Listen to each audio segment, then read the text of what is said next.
L'épître de Paul aux Éphésiens, chapitre 6. Enfants, obéissez à vos parents selon le Seigneur, car cela est juste. Honore ton père et ta mère, c'est le premier commandement avec une promesse, afin que tu sois heureux et que tu vives longtemps sur la terre. Et vous, pères, n'irritez pas vos enfants, mais élevez-les en les corrigeant et en les instruisant selon le Seigneur. Serviteurs, obéissez à vos maîtres selon la chair, avec crainte et tremblement, dans la simplicité de votre cœur, comme à Christ, non pas seulement sous leurs yeux, comme pour plaire aux hommes, mais comme des serviteurs de Christ, qui font de bon cœur la volonté de Dieu. Servez-les avec empressement, comme servant le Seigneur et non des hommes, sachant que chacun, soit esclave, soit libre, recevra du Seigneur selon ce qu'il aura fait de bien. Et vous, maîtres, agissez de même à leur égard et abstenez-vous de menaces, sachant que leur maître et le vôtre est dans les cieux, et que devant lui il n'y a point d'acception de personne. Au reste, fortifiez-vous dans le Seigneur et par sa force toute puissante.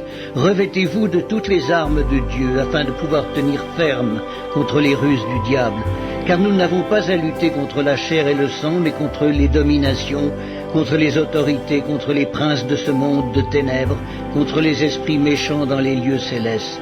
C'est pourquoi prenez toutes les armes de Dieu, afin de pouvoir résister dans le mauvais jour et tenir ferme après avoir tout surmonté.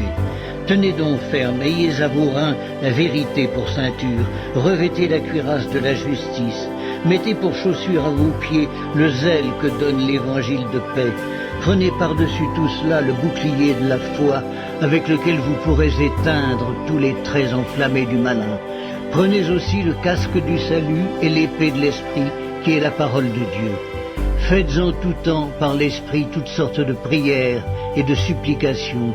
Veillez à cela avec une entière persévérance et priez pour tous les saints. Priez pour moi afin qu'il me soit donné, quand j'ouvre la bouche, de faire connaître hardiment et librement le mystère de l'Évangile, pour lequel je suis ambassadeur dans les chaînes, et que j'en parle avec assurance, comme je dois en parler.